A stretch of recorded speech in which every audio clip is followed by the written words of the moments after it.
Como todas, More. Gracias, y buenas noches para todos, buena semana. Que Hashem los cuide a todos. Ya hoy estamos a 8 ya de diciembre. O sea, 8 de diciembre, el día cambia ya cambia en la noche. Y estamos a 14 de Kislev, Besat Hashem. Y tenemos una clase bastante interesante. Seguimos con el Metzlah Yesarim. Y seguimos con el tema de la abstinencia, capítulo 13, y vamos a hablar sobre las objeciones contra la abstinencia.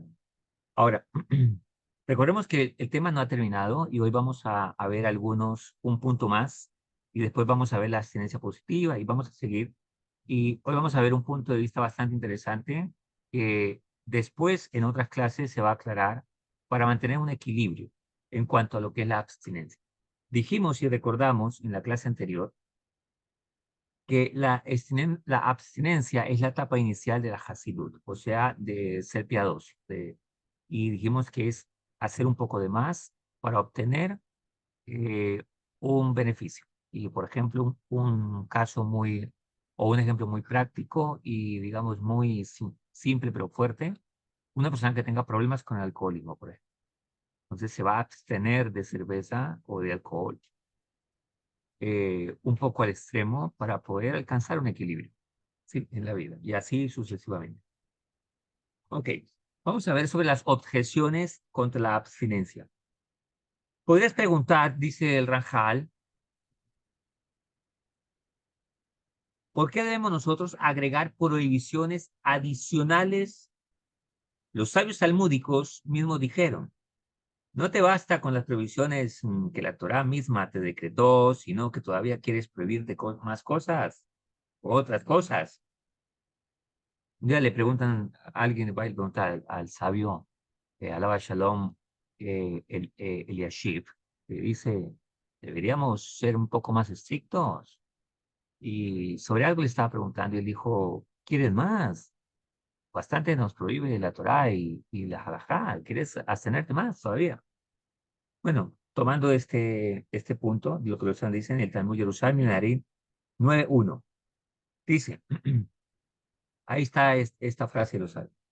Lo que en su sabiduría los sabios talmúdicos consideraron necesario restringir y proteger mediante decretos rabínicos, es lo que se llama Midrabanán, es decretos de los sabios para mantenernos dentro de un límite y que no se nos pasemos de ahí. Ahora, ya lo han hecho y lo que ellos dejaron como permitido fue porque pensaron que estaba bien estando permitido y no prohibido. Entonces, ¿por qué nosotros hemos de promulgar normas nuevas que ellos mismos no consideraron necesario legislar? Además, no hay límites a esto de promulgar nuevas restricciones. Así explica el Ranjal. Las situaciones en la vida son múltiples y variadas. Por lo mismo, el potencial para legislar nuevas normas de vida es prácticamente ilimitado. Siempre se podría hallar una razón siempre que se podría hallar una razón para imponer una regla más. Ahora, recordemos que una regla o una abstención simplemente nos aleja de una situación que posiblemente está permitida, pero de ella se deriva una situación que puede ser embarazosa para una persona o le puede generar problemas en la vida. Ahora, su consecuencia será que el ser humano llegará a sentirse desolado y deprimido, porque no puede disfrutar el más mínimo del mundo. Lo que la gente liberal entonces adopta un pensamiento, esto es pecado, esto no se puede, etcétera, etcétera. Y entonces viene una no correcta interpretación de la vida y por lo tanto puede entrar en depresión o en aburrimiento o pensar que la vida de observancia no es algo tan atractivo. Pero de hecho los sabios talmúdicos mismos afirmaron que en el futuro el ser humano tendrá que rendir cuentas ante el omnipresente por todo aquello que sus ojos contemplaron pero que él no quiso disfrutar a pesar de que le estaba permitido y podía hacer.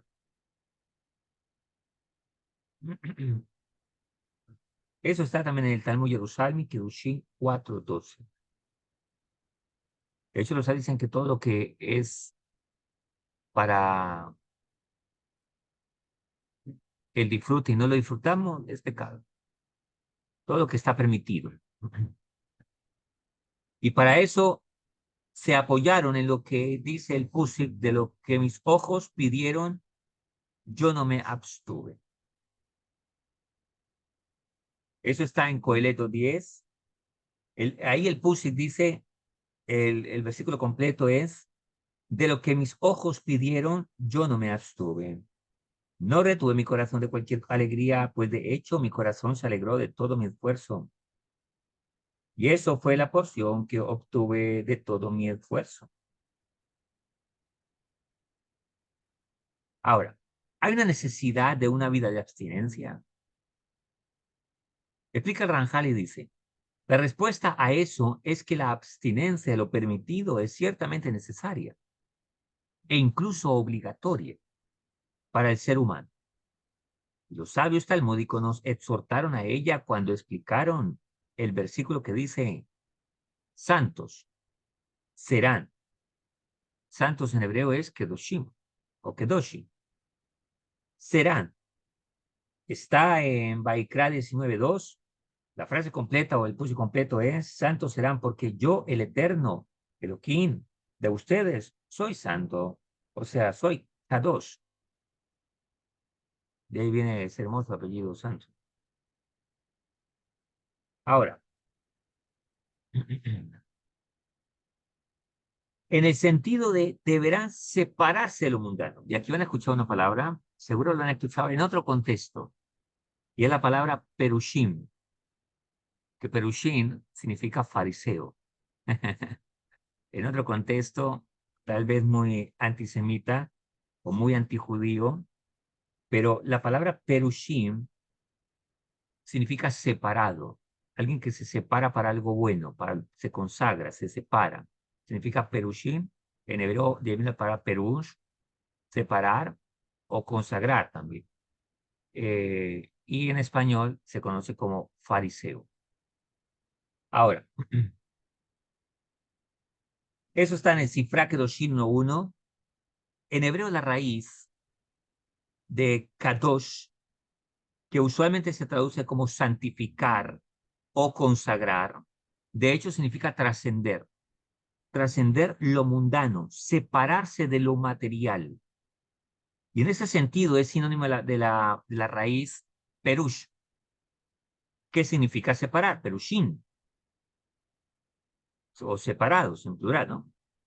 Por esta razón los sabios entendieron que el posit de Baikra o Levítico 19:2, que dice santos kedoshim, serán, de hecho, constituye un exhorto o una motivación a vivir una vida separada de lo mundano y material, incluso en los casos en que las cosas materiales están permitidas. Ahora,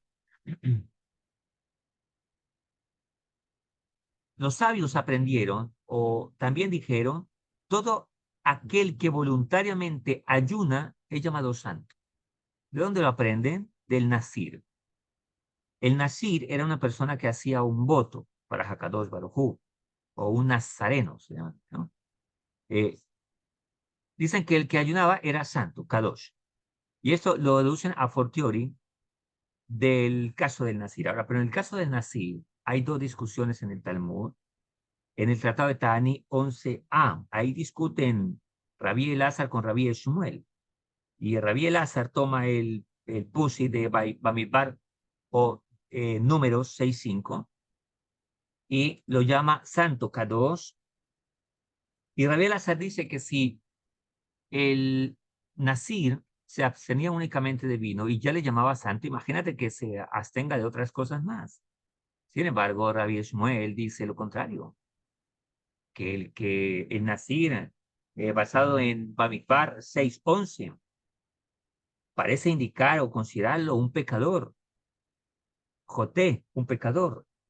justamente por su radicalidad al abstenerse de vino. Por ello afirma Rabbi Shmuel, si el nazir que solo se abstiene de vino es considerado un pecador, con mayor razón lo será aquel que se abstiene de cualquier disfrute material. Dos posiciones un poco distintas, o una visión distinta de la abstinencia del nazir. Por un lado, Rabbi Elazar dice, el que se abstiene solo de vino le llaman santo, imagínate que se abstenga de otras cosas más. Pero Rabbi Shmuel dice, no, se le llama pecador por no disfrutar de las cosas que realmente están permitidas. Y si solo por abstenerse de vino es pecador, imagínate que se abstenga de otras cosas más que le son permitidas. Ahora, asimismo respecto del pusi que dice el versículo, el justo come para satisfacer su alma. Eso está en Mishle 13:25, es decir, que no come para disfrutar físicamente del alimento, sino para saciar adecuadamente su alma, para tener fuerzas para servir a Hakadosh Baruj Hu, para cuidar bien su cuerpo, alimentarlo bien, y no de más. Yo escuché eso ya esa parte, no lo trae aquí, o yo lo escuché de un de Ram Israel un día que me dijo, en clase nos enseñó, yo estaba en la clase con él, me enseñó lo siguiente. Él dijo que el Talmud enseña, no sé dónde está el Talmud, no recuerdo, pero dijo que todo lo que el ser humano come de más lo que el cuerpo necesita, es lo que va a ir al cuerpo a formar a la citra Ahara, a la parte del otro lado, del Yetzer Hara, y lo que viene a generar pesadez en eso, ¿no? Porque es algo que no necesita y por lo tanto lo tiene de más en la persona. Ahora, aún en esto debemos ser aplicados, ¿no?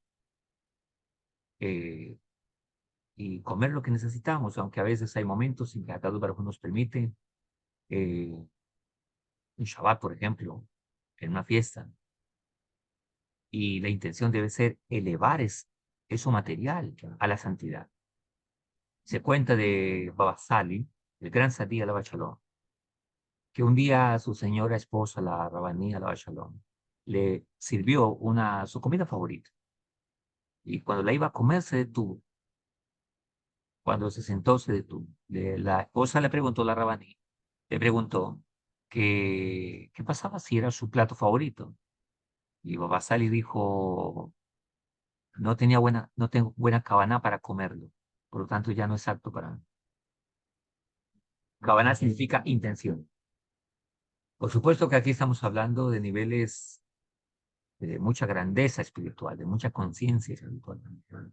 Nosotros estamos caminando pasito a pasito, nosotros somos como bebés que están aprendiendo a caminar apenas. Pero bueno, esos son los modelos que tenemos, ejemplos que tenemos de nuestros sabios, y bueno, son nuestro conducta a aprender, nuestro modelo a aprender. Ahora, los sabios dijeron que eso aplicaba acerca de comer solo para satisfacer su alma, aplicaba al rey Hizkiyahu. Existió un rey llamado Hizkiyahu, la cual dicen nuestros sabios que le faltó un pelito para ser considerado el Moshiach. Después, tal vez en otra ocasión, si Dios nos permite, eh, algún día tal vez hablemos de él, de Berinedes. Pero ¿qué le faltó? Agradecer. Faltó agradecer y o hubiese sido considerado el Moshiach. Dice que Rabí de Hizkiyahu, rey de Yehuda, del reino de Yehuda, a quien solamente le servían en su mesa 2 litrín de vegetales. O sea, le servían 2 porciones de vegetales y uno de carne. Y era una cantidad insignificante para un rey, ya que era apenas lo necesario para nutrirse. Y en Yeshayahu 8:6, Isaías, Rashi explica que la gente quiso rebelarse contra él, contra su autoridad real. ¿Por qué? Justamente porque le parecía mal que en vez de dedicarse al disfrute del mundo material, viviera una vida tan frugal, tan esencial, siendo un rey, ¿no? Los reyes se dan unos gustos bastante grandes. Pero Hizkiyahu no, Era un tzadik muy grande, un tzadik de una grandeza, Dios mío, impresionante.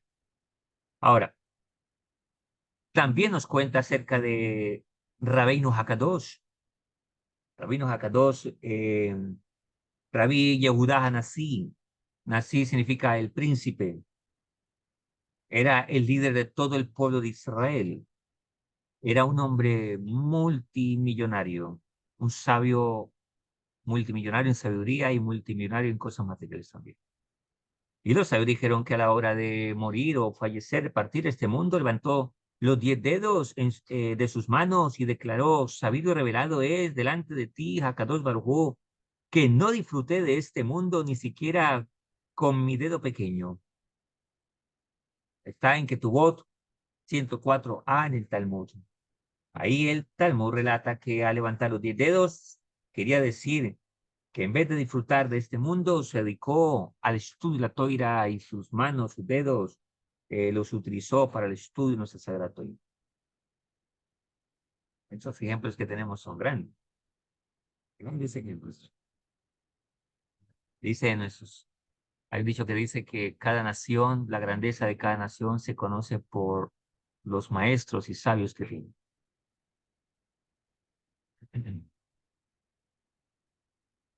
También dijeron que en vez de que la persona rece a Hakadosh Baruj Hu para que las palabras de la toira entren en sus entrañas, que mejor rece para que la comida y bebida no entre en sus entrañas, para que le entre, no se dedique únicamente a la comida y la bebida, sino también a alimentar la parte espiritual, no solo únicamente la parte material.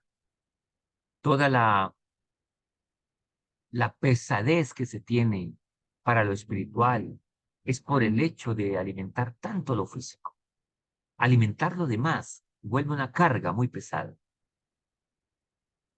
De hecho, no sé si alguno ha experimentado ayunar algún día, pero cuando se ayuna, de hecho, los médicos hoy en día hablan del ayuno intermitente y ayunar le quita cierta toxicidad al cuerpo. Se purifica, la sangre se purifica y hay cierta liviandad en el cuerpo y eso se siente, se siente. De hecho, hoy en día lo usan por salud también. Pues imagínate cuando también se evitan tanta toxicidad emocional y de actitudes que viene siendo lo espiritual y también lo físico, ¿no? Todas estas enseñanzas claramente indican la necesidad y obligatoriedad de la abstinencia de lo mundano. Pero de cualquier modo es necesario que se expliquen aquellas cosas u otras enseñanzas que parecen indicar lo opuesto. Entonces, eh, el tema que sigue un poquito largo, se lo dejamos para la próxima clase.